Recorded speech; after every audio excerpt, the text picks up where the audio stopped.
unbeaten fighters and major performers. I can't tell you how excited I am about this.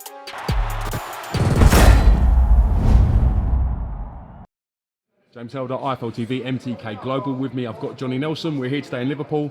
Amir Khan taking on Phil GRECO. Firstly, break down how you see this fight playing out. I think this is probably going to be a showcase for Amir, and it's going to tell us what Amir's got left, because it's been quite a while since he's been in the ring, been inactive for the last 2 years. Yes, GRECO's a good little test. They're not too much of a pushover, but it'll be a good test for him.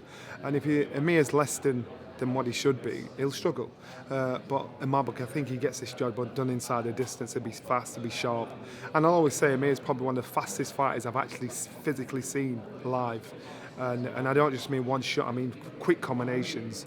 So that's what's always impressed me about him. The other thing that's impressed me about him is he's kind of gung-ho. You know, if he gets hit and hurt, most people it's fight or flight. He wants to fight, so that's why he's so exciting. Now it's about making sure every fight means something. He says he wants to become a world champion again, so this hopefully is one more step to getting closer to that. In your opinion, what division do you see Amir Khan being a world champion in? Do you think he's got enough about him to challenge at 147, the likes of those Well, that's guys? it, and that's why my big question is today. Today, when they get on the scales, I want to see how he looks. I want to see what the rumour mill is saying about him making 147. Can he still make 147? That's what it says to me. Anybody can make it, but you've got to be at that weight and still be fit, be strong, be sharp, be effective, be boss of your division. So we won't know until after he's weighed in. And after he's weighed in, then after he's fought, we look at the performance and we know what he's capable of doing. But that's when, listen, the case in example is Kell Brook. Kell Brook shouldn't be boxing at a welterweight, and we saw that. He got bullied halfway through the fight because he was weak. We've never seen that before. We shouldn't see that with Amir Khan if he's a fully fledged welterweight at 147.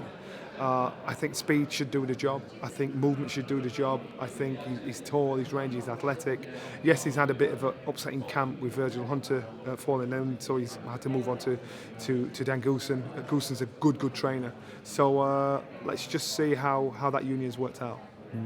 Let's get your thoughts on what's going on with Anthony Joshua and Deontay Wilder. Can you shed any light on the situation? How do you see everything sort of playing out? Well, both fighters, and I'm telling you now, I know both fighters want the fight. This isn't through a promoter, isn't through anybody. This is through, I was with Anthony Joshua personally saying, I want this fight. The way he's talking, the boy wants to fight. And also with Deontay Wilder, I know Wilder wants to fight. It's the businessmen in this game that are making it hard. I know Wilder's saying he wants X, Y, Z. This is what is being said, or it might be coming from his businessmen.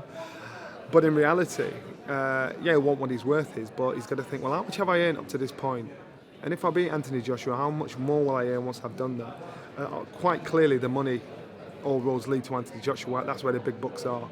And I'm hearing that Wilder's team are thinking this fight's worth 100 million. And AJ was laughing about that. He said, you know what I said to him? I said, give me 60 million and we can put it on where you can put the fight on. He said, he said, they're being unrealistic. So give me $60 million and you can put the fight on. We want you to make it with a purse bid. And so doing that, basically someone's talking pie in the sky, or someone's trying to price himself out of the situation. Now, Deontay Wilder doesn't come across as that sort of fighter that prices him out of a situation. But the business behind Wilder, they're the ones that you think, you know what, you're repping your boy, you're repping him and you're making it look like it's coming from him. I know Wilder's got a heart of a lion. I know he wants to fight. So what he's said and what he's done are two different things. If the Wilder fight isn't made for Joshua, what do you think will be his logical next step? Well, get rid of his mandatory defence. Get rid of his mandatory defence against was it Povetkin? That big price. Get rid of that one. That's what he's got to do.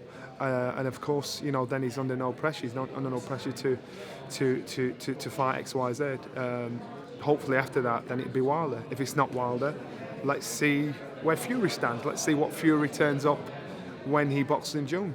You don't know, and then that's again, his name keeps getting thrown into the mix. But my argument is this: he's been out the ring almost 3 years. It's not as though he's been out the ring and lived a great life.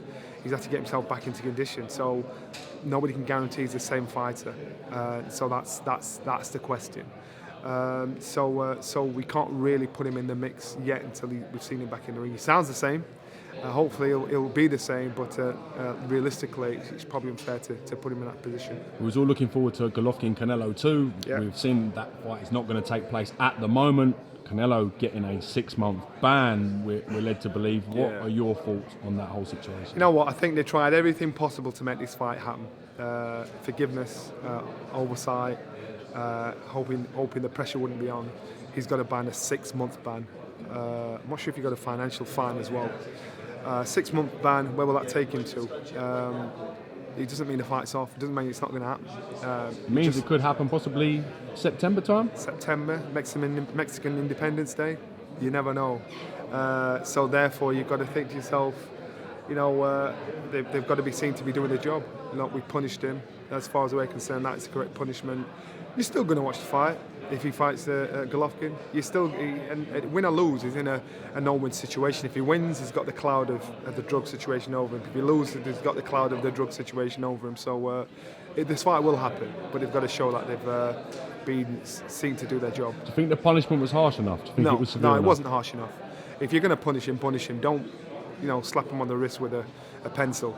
You know, if you're going to punish him, and so therefore it's kind of a bit of a mockery. But they can't say they didn't punish him. Do you think this sets precedent for across the sport for other boxers, for other cases? It does because, but with that particular governing body, with that particular set of people, they can't say, well, you know, your case is exactly the same, but we're going to punish you more, just as bad. We've seen bans of 2 years and longer for some boxers.